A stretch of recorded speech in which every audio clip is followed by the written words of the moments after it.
Monsieur le Président, mes chers collègues, d'abord, merci, c'est toujours un plaisir de venir à la Commission du développement durable où se joue à la fois la nature et les générations futures.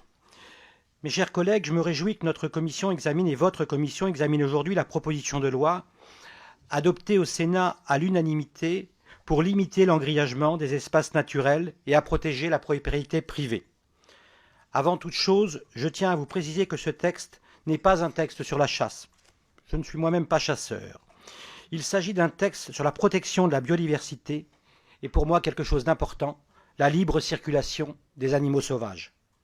Je salue le travail et l'engagement des parlementaires du Sénat, en particulier Jean-Noël Cardoux, auteur de la proposition de loi, et Laurent Somon, le rapporteur.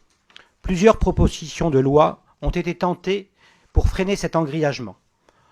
En novembre dernier, le député François Cormier-Bouligeon a déposé une proposition de loi visant à lutter contre l'engrillagement des forêts françaises. Avant lui, le député Bastien Lachaud avait également déposé une proposition relative à l'interdiction des mises sous enclos des animaux sauvages à des fins de chasse. Leurs travaux ont nourri notre rapport, ont nourri mon rapport, qu'ils en soient ici remerciés. Le phénomène de l'engrillagement pourrait sembler se cantonner à la Sologne. Mais selon le rapport de Michel Refait et Dominique Stevens, publié en 2019, la Sologne compte entre 3000 et 4000 km de grillage. Pourtant, ce phénomène tend à se répandre sur tout le territoire français, notamment dans les Landes, la Somme et d'autres territoires encore. L'engrillagement est de plus en plus au cœur des préoccupations. Il devient donc urgent que la représentation nationale s'en saisisse pleinement ici dans cette commission. Aujourd'hui, la multiplication des clôtures localisées sur des espaces naturels doit s'arrêter, car elle pose un certain nombre de problèmes environnementaux. Tout d'abord, la multiplication des grillages porte atteinte à la biodiversité. En empêchant le libre passage des animaux, l'engrillagement contribue à la rupture des continuités écologiques. De plus, en période d'incendie, et nous l'avons vu cet été, les grillages représentent un réel danger pour la sécurité publique.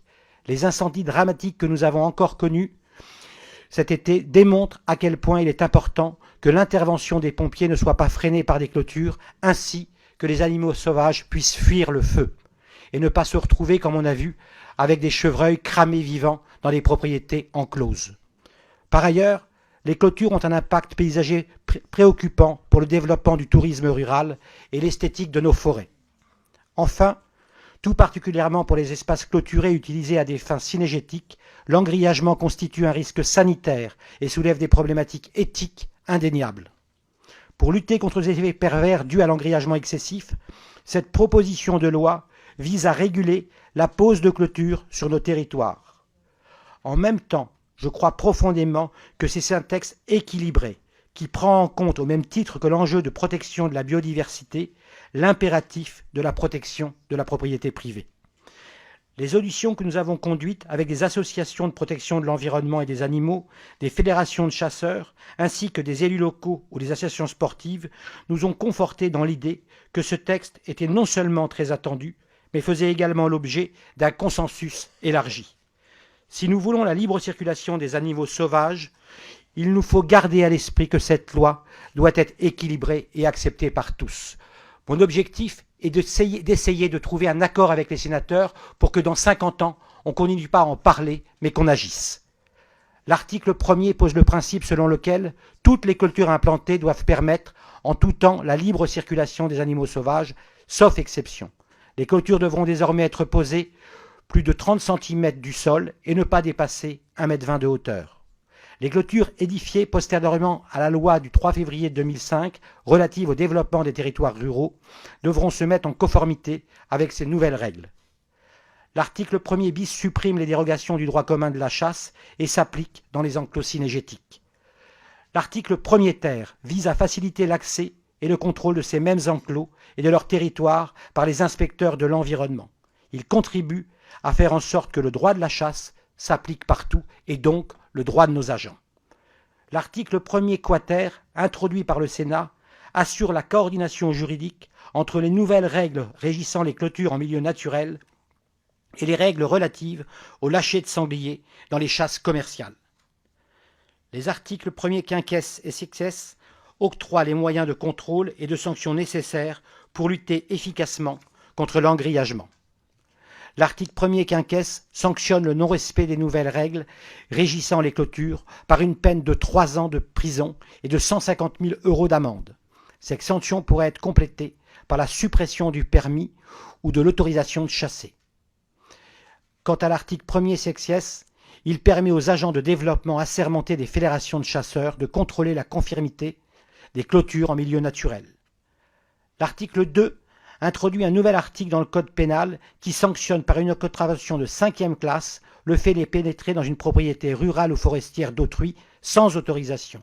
Cet article, comme un vide juridique, l'état du droit existant ne permettait pas de sanctionner une violation de la propriété privée lorsque celle-ci ne se fait que par des moyens violents ou n'a pas causé de dégâts. Cet article est le gage de la meilleure protection de la propriété privée. L'article 4 permet l'utilisation du fonds de biodiversité pour le remplacement des clôtures traditionnelles par des haies végétales. La philosophie et l'équilibre global du texte, tel qu'adopté par le Sénat, me semble être juste et aller dans le bon sens. Je souhaite y apporter quelques précisions qui permettront, je le crois, d'aller plus loin dans son application sur nos territoires. Il m'est apparu tout particulièrement souhaitable d'élargir le périmètre d'application des nouvelles règles régissant les clôtures à l'ensemble des espaces naturels et non pas aux trames vertes. L'article 1er le limite en effet aux seules trames vertes, ce qui constitue un périmètre bien trop restreint et une source de complexité et de confusion sur nos territoires lorsque la loi sera appliquée. Je souhaite également étendre le potentiel d'application de la loi dans le temps en précisant que les clôtures antérieures à 2005 endommagées et faisant l'objet de travaux de réfection devront être rénovées de façon à permettre la libre circulation des animaux sauvages. J'espère que notre travail en commission, que votre travail permettra d'enrichir cette proposition de loi au travers de l'examen des amendements déposés. Je vous remercie.